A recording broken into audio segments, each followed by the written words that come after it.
नियंत्रण रेखा पर भारतीय सीमा की सुरक्षा में तैनात जवानों के साथ दिवाली का त्योहार मनाने पहुंचे प्रधानमंत्री नरेंद्र मोदी जब शहीदों को श्रद्धांजलि अर्पित करने के बाद जवानों के बीच पहुंचे तो पूरा क्षेत्र भारत माता की जय के नारों से गूंज उठा। दीपावली पर्व पर देश के प्रधानमंत्री को अपने बीच पाकर सैनिकों का उत्साह देखते ही बन रहा था। वहीं प्रधानमंत्री नरेंद्र मोदी ने जवानों को दिवाली की शुभकामनाएं देते हुए कहा कि मैं यहाँ एक पीएम के तौर पर नहीं बल्कि आपके परिवार के सदस्य के नाते दिवाली मनाने आया हूँ। मैंने हर दिवाली हमारी सीमाओं की रक्षा करने वाले सैनिकों के साथ बिताई है। आज मैं अपने साथ यहाँ अपने जाबाज सैनिकों के लिए करोड़ों भारतीयों का आशीर्वाद लेकर आया हूँ। और जब से मैं इस संवैधानिक जिम्मेवारी को संभाल रहा हूँ, आज उसको 20 साल से व्यतीत समय हो गया। बहुत लंबे अरसे तक मुझे देशवासियों ने इस प्रकार की सेवा का मौका दिया। पहले गुजरात वालों ने दिया, अब देशवासियों ने दिया। लेकिन मैंने हर दिवाली सीमा पर तैनात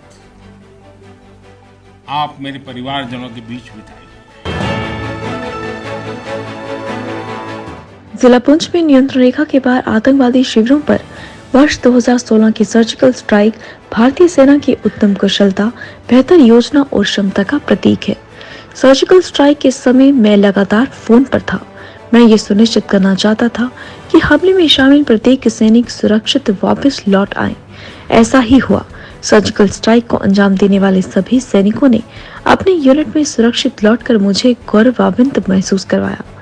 बड़े ही गर्व के साथ प्रधानमंत्री नरेंद्र मोदी ने ये बात जवानों के समक्ष कही। जिला राजौरी में नियंत्रण रेखा से सटे नौशेरा सेक्टर में सैनिकों के साथ दिवाली पर्व मनाने पहुंचे प्रधानमंत्री ने नौशेरा ब्रिगेड के जवानों के साथ सर्जिकल स्ट्राइक की यादों को ताज़ा करते हुए कहा कि इस ब्रिगेड ने उसमें जो अहम भूमिका निभाई वे सभी देशवासियों में गर्व भर देता है। दीपावली पर्व के मौके पर केंद्र शासित प्रदेश की सरकार ने लोगों को राहत देते हुए पेट्रोल और डीजल पर से एक्साइज ड्यूटी कम करने का फैसला लिया है। केंद्र शासित प्रदेश जम्मू कश्मीर के उपराज्यपाल मनोज सिन्हा ने इंटरनेट मीडिया पर ट्वीट के माध्यम से इसकी जानकारी भी दी है। उपराज्यपाल मनोज सिन्हा ने ट्वीट किया कि माननीय प्रधानमंत्री नरेंद्र मोदी जी ने पेट्रोल और डीजल से एक्साइज ड्यूटी कम करने की घोषणा कर सभी देशवासियों को दीपावली पर एक महान उपहार दिया है। जम्मू कश्मीर प्रशासन ने पेट्रोल और डीजल पर अतिरिक्त 7 रुपए कम करने का निर्णय लिया है, जिससे आज से पेट्रोल की कीमत 12 रुपए प्रति लीटर और डीजल 17 रुपए प्रति लीटर कम हो गई है।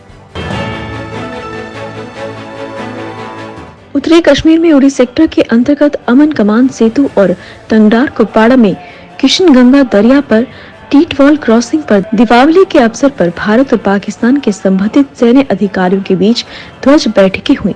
इन बैठकों में दोनों तरफ के सैन्य अधिकारियों ने एलओसी पर शांति और सौहार्द बनाए रखने, नशीले पदार्थों व हथियारों की तस्करी रोकने जैसे मुद्दों पर बातचीत करते हुए संघर्ष विराम को पूरी तरह बहाल रखने का यकीन दिलाया। इस दौरान पाकिस्तानी सैन्य अधिकारियों ने भारतीय सैन्य अधिकारियों को दीपावली की बधाई देते हुए उन्हें मिठाई और फल भी भेंट किए। भारतीय सैन्य अधिकारियों ने भी उन्हें बदले में मिठाई व उपहार भेंट किए।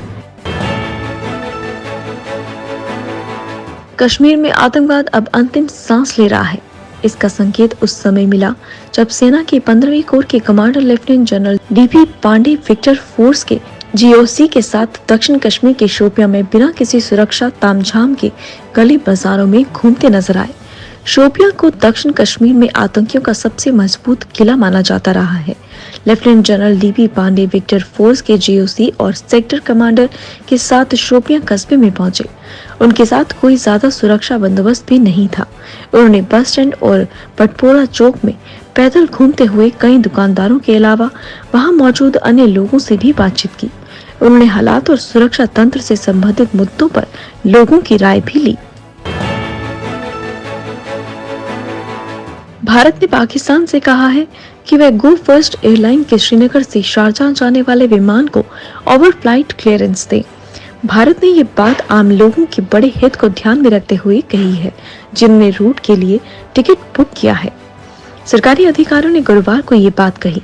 पाकिस्तान ने मंगलवार को श्रीनगर शारजाह विमान को अपने हवाई क्षेत्र का उपयोग करने की अनुमति नहीं दी। इसके चलते उसे लंबा रास्ता तय करना पड़ा और संयुक्त अरब अमीरात में अपने गंतव्य तक पहुंचने के लिए गुजरात के ऊपर से उड़ान भरी।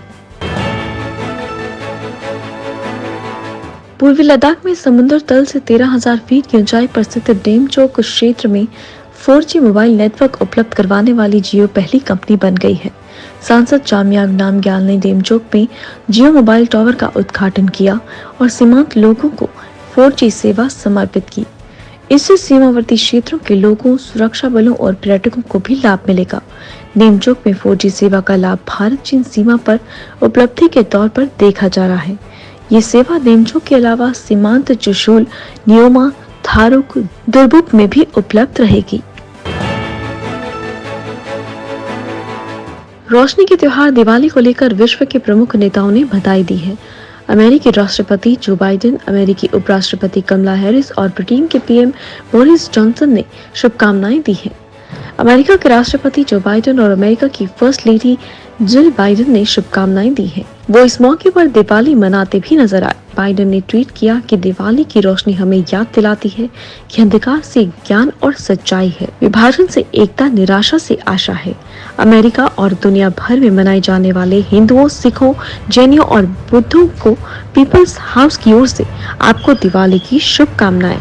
After the tough times we've all had, I hope that this Diwali and Bandi Chor Divas for our Sikh friends are truly special.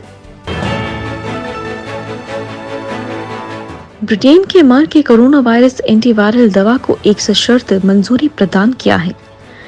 ये कोरोना के उपचार में प्रभावी मानी जा रही विश्व की पहली एंटीवायरल दवा है। ब्रिटेन इसके इस्तेमाल को मंजूरी देने वाला पहला देश है। हालांकि ये स्पष्ट नहीं हो सका है कि ये दवा कितनी जल्दी उपलब्ध होगी। इसे कोरोना से संक्रमित 18 वर्ष और उससे अधिक उम्र के वयस्कों पर इस्तेमाल के लिए अनुमति दी गई है। जम्मू कश्मीर में कोरोना संक्रमण के मामले अभी भी सामने आ रहे हैं। हालांकि अच्छी बात यह है कि पिछले 24 घंटों में इस वायरस ने किसी की जान नहीं ली है। वहीं प्रदेश में दर्ज किए गए 95 ताज़ा मामलों में जम्मू संभाग से 14 जबकि कश्मीर से 81 मामले सामने आए हैं। जम्मू के मुकाबले कश्मीर में अभी भी संक्रमण के मामले अधिक है। वहीं जम्मू कश्मीर में सामने आए 95 नए मामलों के साथ यहाँ कोरोना संक्रमण मामलों की संख्या 3,32,691 हो गई है। स्वास्थ्य विभाग के अनुसार पिछले 24 घंटों के दौरान वायरस के कारण कोई मौत नहीं हुई। अब तक प्रदेश में इस संक्रमण के कारण 4,438 लोग अपनी जान गंवा बैठे हैं। इनमें जम्मू संभाग से 2,176 और कश्मीर से 2,262 लोग शामिल हैं।